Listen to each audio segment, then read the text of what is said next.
Thank you for staying tuned. It is still the conversation here in a city that never sleeps, and that is Lagos. Traffic has become more than just a daily inconvenience. It is a major drain on time, energy, and economic productivity. What are we discussing on the program today? We are discussing traffic and productivity loss in Lagos. And joining us on the conversation this morning is a journalist and social affairs commentator, Yinka Aderibigbe. You're welcome. So it's a delight having you. It's a pleasure being here once again. All right. Traffic and productivity in Lagos, but let's look at it now. How serious is the issue of traffic in Lagos? Let's look at it from 10 years ago and now. Let's wait. Well, it's been a journey for us in Lagos, and a journey that came with so many experiences, so many shades of experiences. Even beyond the 10 years we're talking about, way back into a little after the First Republic, you see the government trying so many policy to address the growing population and the need for transportation. You saw the color systems at some point. You saw even a very ambitious move by the Baba Kekere to introduce metro system, which obviously was aborted in 1983. You saw a number of things. Then, by the time we sat into the millennium proper, as it then was, Governor Lagos, Asiwaju Bola Ahmed Tinubu, started also a number of initiatives, realizing that you cannot give that assignment to the Ministry of Transportation per se. There's need for a special purpose vehicle to drive those initiatives on transportation systems. So that gave birth to the issue, to the concept of Lamata. And Lamata has been sitting on developing and designing appropriate transport systems that can suit the growing population of Lagos. So you can say that since that period, we have been able to see remarkable shifts, because Lamata came up with the issue of a bus rapid systems, developing what you call response to metro living. And so, in fact, they started with developing the corridor first, then bringing the buses. I mean, many of us were like, but soon, by the time they deployed the rolling stock, you saw what they were saying. They were doing. And then you begin to see that perhaps it's the way to go. Having a dedicated corridor, to move mass of the people that the PRT is answering to. And that, you can safely say that, but for it, Lagos would have been a little bit of a crisis. So you see that government have been really, really trying to be responsive to the growing needs for transport needs. And through Lamata, there have been very rapid, pragmatic solutions that are brought into looking for solutions to open up those areas that are congested and that are becoming choke points. Of course, we saw that even beyond that, government also came with a dedicated radio system that is purely advisory in nature, such that you can be in the comfort of your home and be advised about how you move before you even set out, so that you don't become one of the data when you now get out. and you now get choked up in traffic. So that has significantly helped, even though you might say, but what's the impact? But could you imagine if it was not there? And you have an incident on the road that is having a tailpin that is about 2-3 kilometers, and nobody bothers to find out, and nobody is given information. So imagine if the radio is not available. It's not available. Okay. But now you see it there with other initiatives of the government. You can imagine if those initiatives were not there. What will Lagos have been? So, what would Lagos have been? Of course, there was a time when we thought Lagos would never do away with the motorways. So a lot of Lagosians still see the yellow buses as useful, even more useful than these BRT buses. Do you think the yellow buses, are constituting? I don't want to use that word. Are they a plus or a minus when it comes to movement of people in Lagos State? the problem is not peculiar to Nigeria, not peculiar to Lagos. If you go to Senegal, Dakar, you find the same thing. If you go to South Africa, go to Ghana, go to Côte d'Ivoire, go to Burkina Faso. And the problem is a heavy dependence on private sector system of transportation. So if you are now talking about, okay, is if yellow bus is really doing anything? Yes, they are. They are, because they are helping the government to bridge the gap. Assuming they are not there. I mean, imagine since 2007 when the government started deploying the BRT. Yet it has not penetrated enough. Yeah. So you can imagine what would be if We didn't have the. you didn't have the yellow buses. That is actually what you have in a state like this, with a population that is growing every day, and a landmass that is the smallest in the geopolitical entity called Nigeria. So you find that in solving their problem, government must be pragmatic and diplomatic. You cannot say you move them all completely off road. But as you are on your journey, as you are arriving at a destination, those other places you have not touched could continue to have them, while you move them away from where you already reached. And that's, I think, what the government is doing. That as they get more of the BRT buses and all the elements, you now have the first and last mile now, the small Korope systems, it's good that that is being infused properly into government system. Because really the small capacity buses are a major menace to transportation system.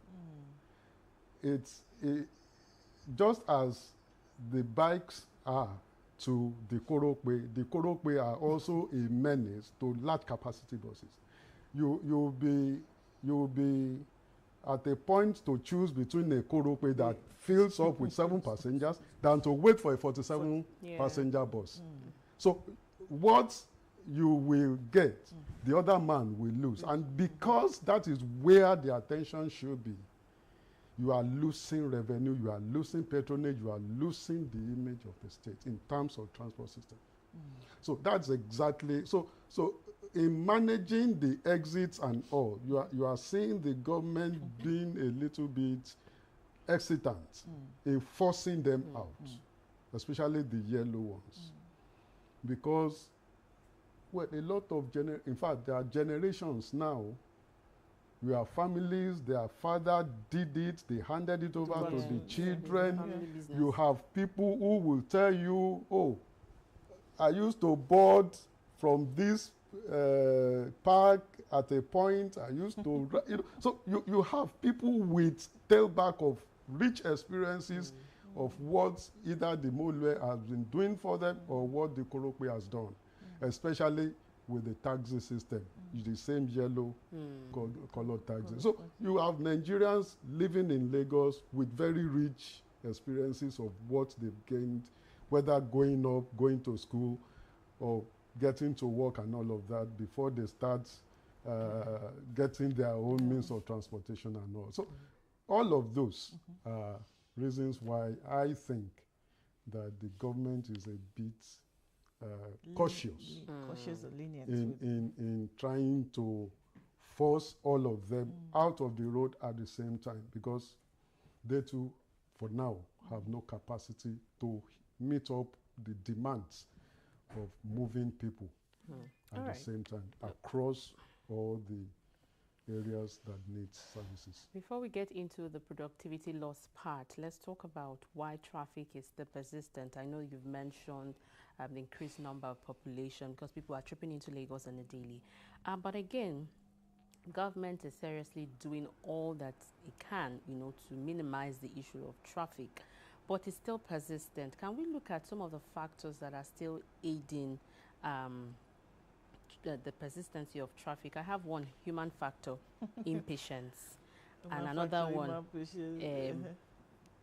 some vehicles are just in bad conditions and then they break down on the road and all. So can we look at some of these factors, starting with the human factor? Human factor. Yes, just as you have impatience. Exactly. Shouldn't that be under human factor too? It is. Just as you have, impatience. Just as you have, a laissez-faire attitude even to equipment, because they are equipment really. You also have other, of course, part of human factor will also be our attitude to road use. Many believe that it is when you put your wares on the road that you sell. 21st century Lagos. But if you are not right at the median, face of customers, you will not sell. And doing that, they take a whole lane of the road, moving even beyond the pedestrian walkway that was created to reduce traffic. But largely, it goes beyond human factor. There is also the shrinking capacity use of the roads. And that's why you find government now trying to expand the road. Okay. There is also the element of trying to remove, they call it junction improvements, trying to remove some roundabouts that are unnecessarily and unwieldy kind of thing, make it, one is at College Road there, as a College Road by Iju Road, they are improving that space now in front of International School. They've done an improvement there which has drastically improved traffic. So a lot of those impacts, it goes beyond humans. Yeah, government also needs to deploy other avenues. They are doing that.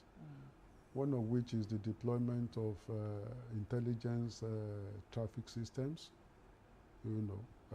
Speed controls at some areas. That is going on gradually. About 4 spots, and it's growing. That they manage the speed limits. You find also where the VIOs don't necessarily pursue you anymore now.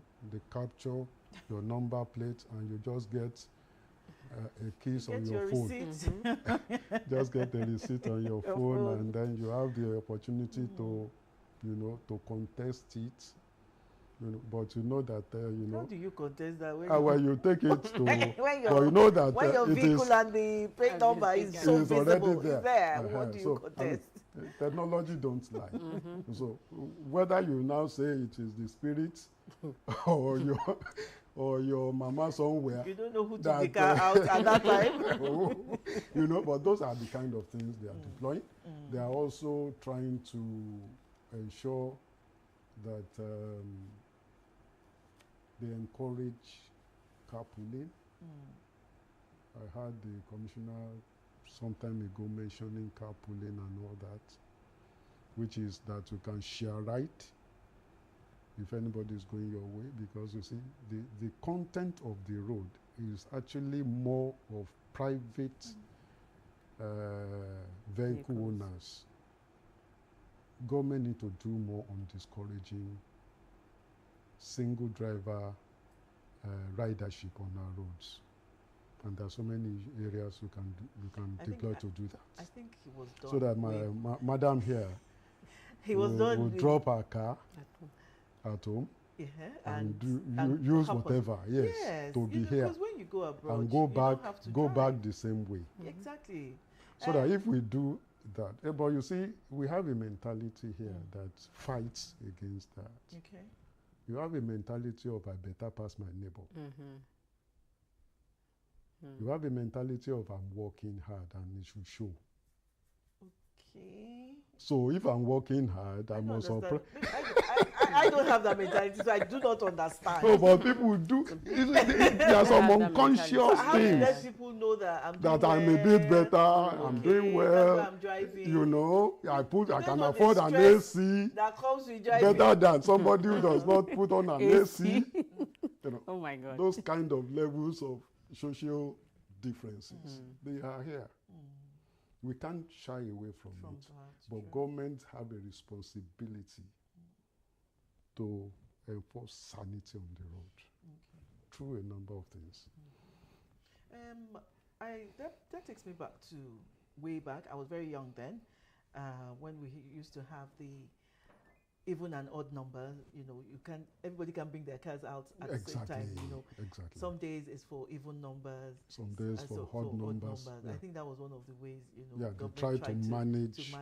But that time and then there's a huge difference because of the number of people in Lagos at that time and what we have now, which is serious population explosion. You know, madam, there's something other nations have adopted, and that is what they call congestion pricing system. That if you are approaching an urban center, commercial center, You will have to pay. Yeah. Especially You peak will periods. have to pay. Yeah. You pay for doing that. Yeah, I know You that. know, so you can also, rather than looking at color code, because even up until 2004-5, there was color code separation. You remember those vehicles that were painted white that must be in Lagos Island, other colors, stay at Obalende and all that. So you can still innovate. You know, the thing is that there's no one answer fits all. And I believe and I know that the states, especially the Ministry of Transportation, have a unit, a department, a director sitting on transport designs and transport management. You know, so I know they are not sleeping. They are deploying and they are looking at which ones can we put up to answer to our growing complexity in transport system. We cannot wholesale apply what obtains in the United Kingdom or in Poland or in India or in China, despite that we have the same population similarity. Our solution must be homegrown, and I think a lot of what they are doing, deploying for us, are homegrown solutions. Like the trains and the waterways. Yeah, they are very beautiful add-ons. But they're limited. They are not. It's just that the government just needs to connect.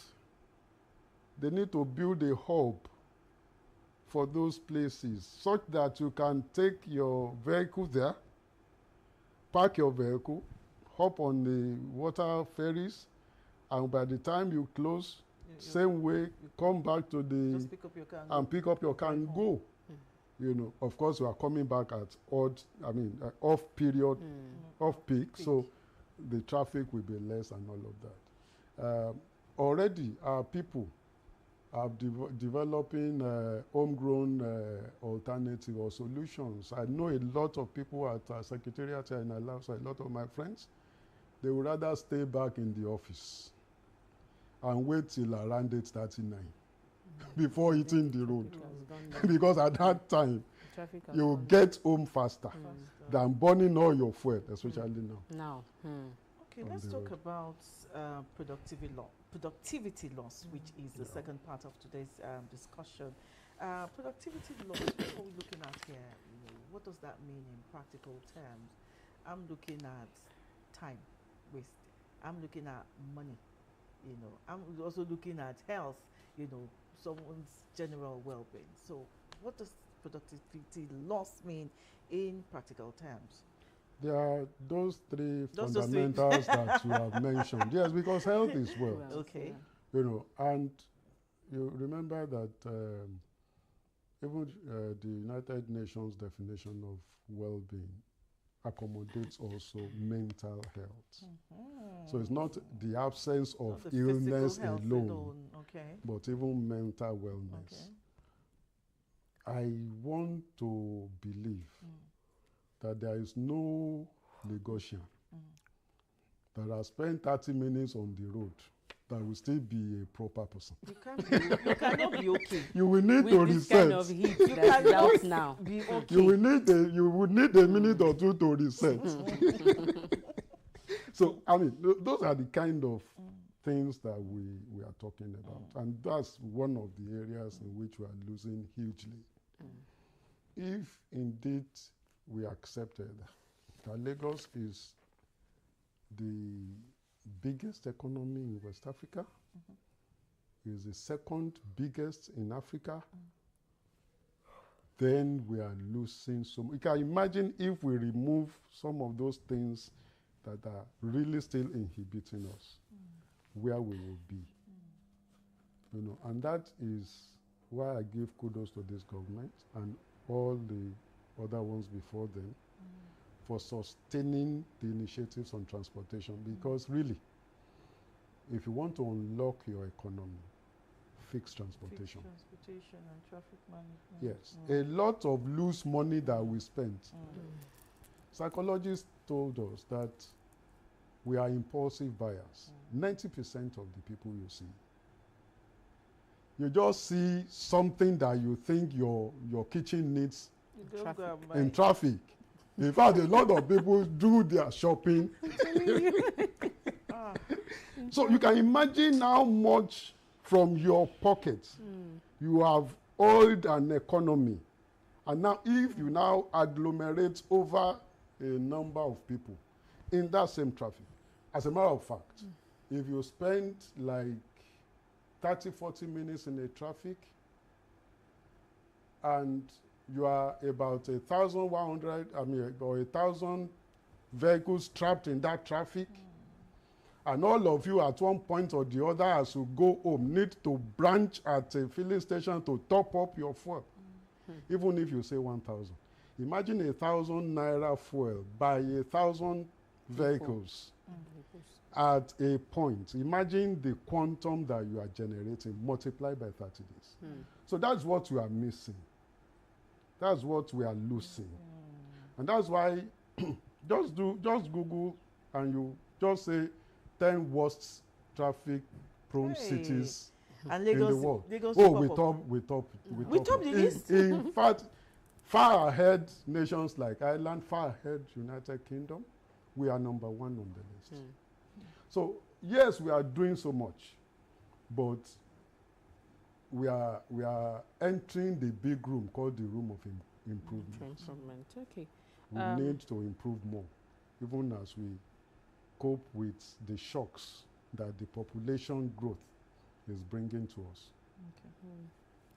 The time is fast spent, but my last question will be, what practical steps can you share?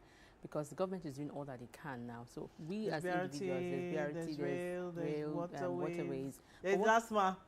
There's asthma. See, the government is fixing the issues of enforcement, is fixing the issue of enlightenment, is fixing the issue of advocacy, is fixing the issue of expansion of capacity, is fixing the issue of deployment of, even alternative means, introducing BRTs, and expanding them to reach other places.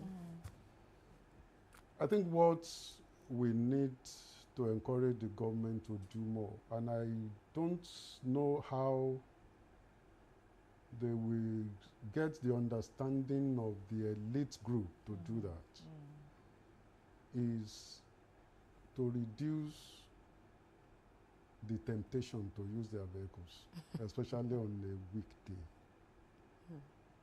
It is suicidal in this environment because you are not even sure if it's not government-owned transport system. You are not even sure of the vehicle you will enter, whether it is a what do they call one chance. So there are those kind of complexities that makes our case different. But you see, if you are saying that 60–70% of the content of the road are single driver vehicles, then many of them don't actually need to be on the road. That's the truth. So that you free up that road for vehicles that need to be there. And that's why many of us complain. Oh, what of those commercial? Do they have two heads? Why are the last man not catching them? Why are they not enforcing them? It pays for government to enforce on you that you are alone in your bus than to have a 14–16-seater passenger, all of them going to different directions, and then say, oh yeah, all of you, go to your different places. I am taking this way to this bus to wherever. It's still part of the problem. It is, but then you can imagine what it is, because 17–18 people, disparate people coming into a single bus to move is better for the enforcement agent at that end to use his own wisdom to say, do I permit them to go, or should I enforce strictly? And then jeopardize the interest of these people who might be having their last money as a means of, especially now. You only know when you are going out and what to go with. You don't know you're coming back what you will meet. Because our drivers charge now, even for traffic on the road. I know. Because they have to top their fuel again. You know, they will pay, you will pay for the traffic that they are seeing on the road, as if you are the one that put the traffic there. But those are the kind of things. So if the government can work, enlighten the elite class to reduce their preponderance on the road, if they can also encourage Uber and all those other places, sorry I mentioned their name online, but you know, encourage those hike-riding vehicles to go on carpooling, I mean ride sharing and all of that, we will pull more vehicles out of the road, and that is what we really need. Because much of what needs to be done are being done. But you still see the volume on the road, because where 20 million people must walk or must move every day, that road must suffer. They must know that people walk on. That people walk on them. Yeah, about no matter what you put as the population of Lagos, the fact is that it has gone beyond 20 million people. 20 million people are using this space daily. And you say you don't want traffic congestion? Don't forget, that is actually where the wealth is. Thank you very much, Yinka Aderibigbe, journalist and social affairs commentator. We've been talking about traffic and productivity loss in Lagos. Traffic in Lagos may seem like a daily inconvenience, but the big question remains, do we continue to adapt to the problem or take bold steps to fix this problem? We'll be right back shortly.